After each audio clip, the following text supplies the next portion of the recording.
The third month is here, y'all. Come on, man. We up. We up. New season, new time is here, y'all.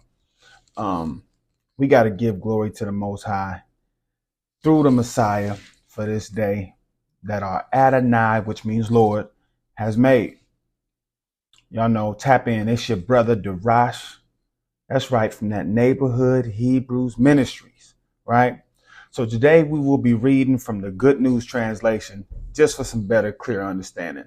Going over a few scriptures, touching on the new moon, and then capping it off with an historical chapter relating to the prophet and the third new moon, right? A little bit of that Ezekiel. Get that Ezekiel in you one time, right? So before we go any further, all y'all take some time to do some confessions and some testimonies as mentioned in Baruch, which is in the Apocrypha, chapter 1, verse 14, and James 5 and 16. So here goes some of my confessions, right? So I'm having a tough time, right? Going through my fire season and haven't been able to, be a better dad, to my children. Nor have I really built a better relationship with their mothers, right? And it's affected me.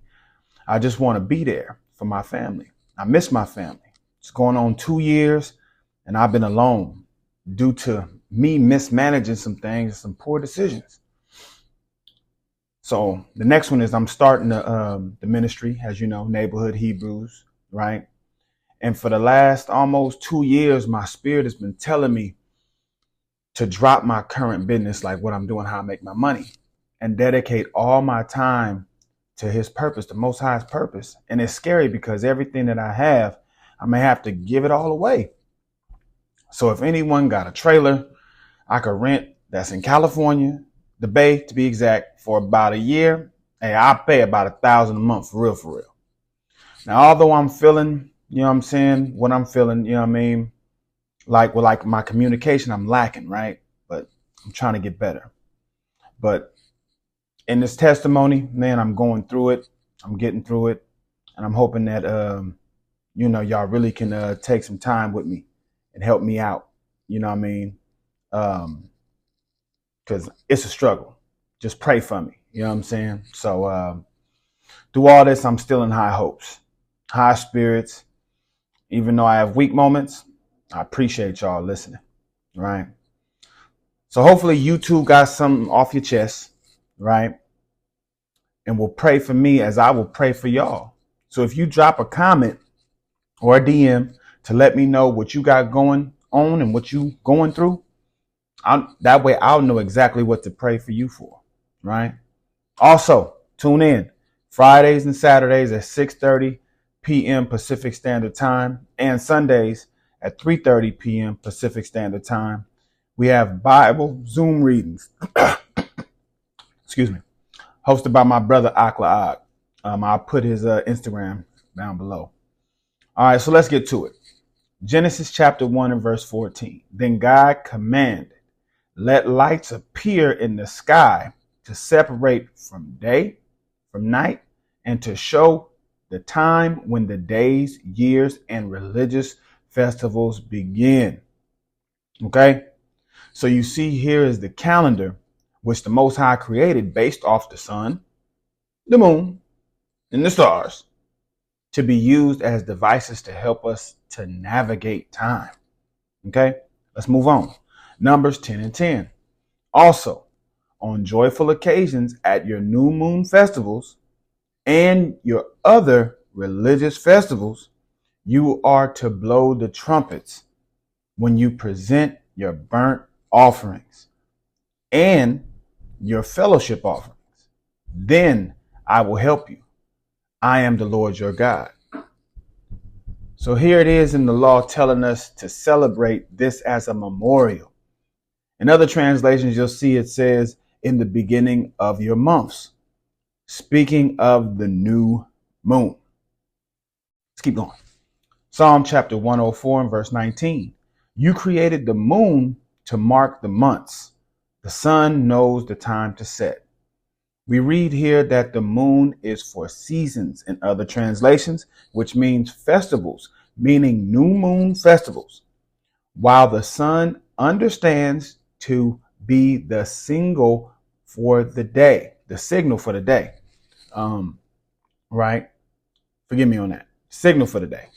So remember, these unit elements are created to serve us for keeping time. Let's go to Ezekiel 46:3. Each Sabbath and each new moon festival, all the people are also to bow down and worship the Lord in front of the gate.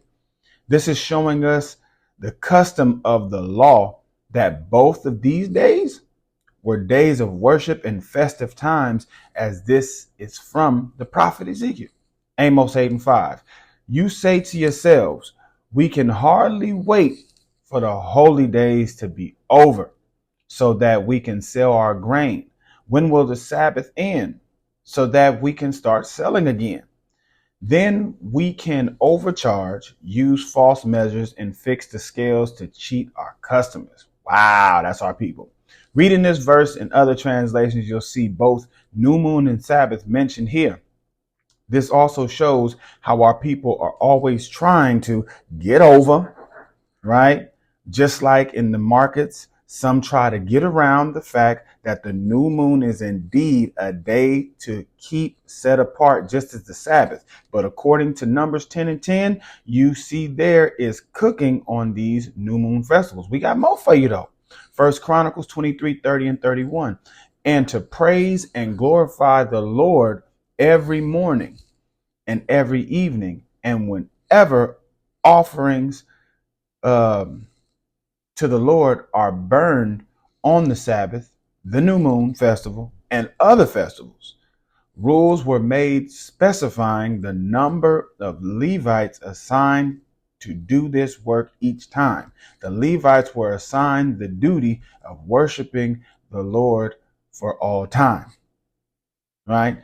Here we read about Solomon offering cooked sacrificial offerings on the new moons and Sabbaths, which is also comes from the Levites, as we just read, and other festivals, therefore symbolizing a set apart day on the new moon days as well. Second Chronicles 8:13.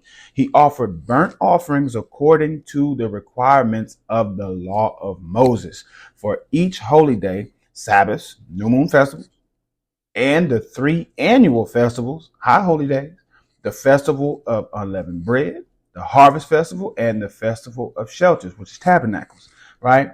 Now, I know y'all caught that. It said, according to the law that Moses gave from the Most High. The new moon is mentioned with the Sabbath and the 3 high holy days. You do the math. Now let's go. Psalm 81:3 and 4. Blow the trumpet for the festival when the moon is new and when the moon is full. This is the law in Israel and an order from the God of Jacob, right? So we are supposed to blow our ram's horns, trumpets, in all the festivals. When it's a new moon, whether you keep dark or the first sliver, first light, guess what? Most of the high holy days will land on full moons. Did you catch it? For those that don't know, the Messiah referenced Psalms, the book of Psalms, as the law. And it says that this is a law and an order from the Most High. Ezra 3 and 5.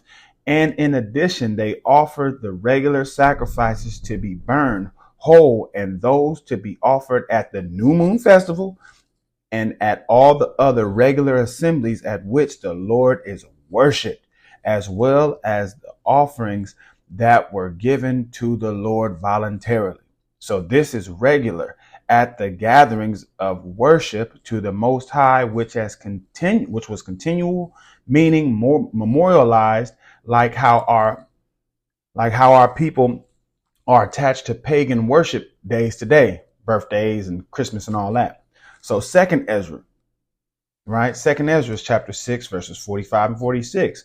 On the 4th day, the bright shining sun, the light of the moon, and the arrangement of the stars were created by your command, the Most High.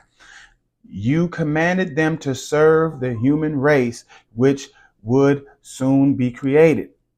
This goes back to the calendar mentioned in Genesis when we started, letting us know They are meant to serve us, to help us keep time, right?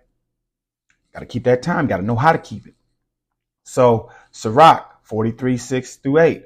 There is also the moon, marking the passage of time, an eternal sign of the changing seasons. The moon determines the holy days. Its light grows full and then grows dim. The month is named after the moon, marvelous to watch as it grows fuller each night, a signal light for the heavenly army shining out in the dome of the sky. Here is the script showing whether you believe in dark or first light, new moon, that it's a sign for time, seasons, and holy days, referring back to the calendar once again. I hope this is edifying for someone and hope y'all festival is live. Let's wrap it up, right? Let's wrap this thing up and listen in to what happened in the scriptures on the third, right? On the third new moon with the prophet Ezekiel. Peace, grace, and mercy, y'all. Hey, let's get to Ezekiel 31 and let's see what it do. Hey, I hope this really, really helps somebody. As y'all see, I posted up all the scriptures as I was reading them. I'm going to post them in the good news. That way you don't get confused. You feel me? All right. So y'all stay tuned in, stay tapped in. Let's keep on moving. I try to keep these things short and sweet. That way you can sip the milk and don't choke on the meat. Feel me? Let's get it, y'all. 31. On the first day of the 3rd month of the 11th year of our exile, the Lord spoke to me. Mortal man, he said, say to the king of Egypt and all his people, how powerful you are. What can I compare you to? You are like a cedar in Lebanon, with beautiful shady branches, a tree so tall it reaches the clouds. There was water to make it grow, and underground rivers to feed it. They watered the place where the tree was growing, and sent streams to all the trees of the forest. Because it was well watered, it grew taller than other trees. Its branches grew thick and long. Every kind of bird built nests in its branches. The wild animals bore their young in its shelter. The nations of the world rested in its shade. How beautiful the tree was, so tall, with such long branches. Its roots reached down to the deep-flowing streams. No cedar in God's garden could compare with it. No fir tree ever had such branches, and no plane tree such limbs. No tree in God's own garden was so beautiful. I made it beautiful, with spreading branches. It was the envy of every tree in Eden, the garden of God. Now then, I, the sovereign Lord, will tell you what is going to happen to that tree that grew until it reached the clouds. As it grew taller, it grew proud, so I have rejected it and will let a foreign ruler have it. He will give that tree what it deserves for its wickedness. Ruthless foreigners will cut it down and leave it. Its branches and broken limbs will fall on every mountain and valley in the country. All the nations that have been living in its shade will go away. The birds will come and perch on the fallen tree, and the wild animals will walk over its branches. And so from now on, no tree, no matter how well watered it is, will grow that tall again or push its top through the clouds and reach such a height. All of them are doomed to die like mortals, doomed to join those who go down to the world of the dead. This is what the sovereign Lord says. On the day when the tree goes to the world of the dead, I will make the underground waters cover it as a sign of mourning. I will hold back the rivers and not let the many streams flow out. Because the tree has died, I will bring darkness over the Lebanon mountains and make all the trees of the forest wither. When I send it down to the world of the dead, the noise of its downfall will shake the nations. All the trees of Eden and all the choice, well-watered trees of Lebanon who have gone to the world below will be pleased at its downfall. They will go with it to the world of the dead to join those that have already fallen. And all who live under its shadow will be scattered among the nations. The tree is the king of Egypt and all his people. Not even the trees in Eden were so tall and impressive. But now, like the trees of Eden, it will go down to the world of the dead and join the ungodly and those killed in battle. I have spoken, says the sovereign Lord. Ezekiel 31,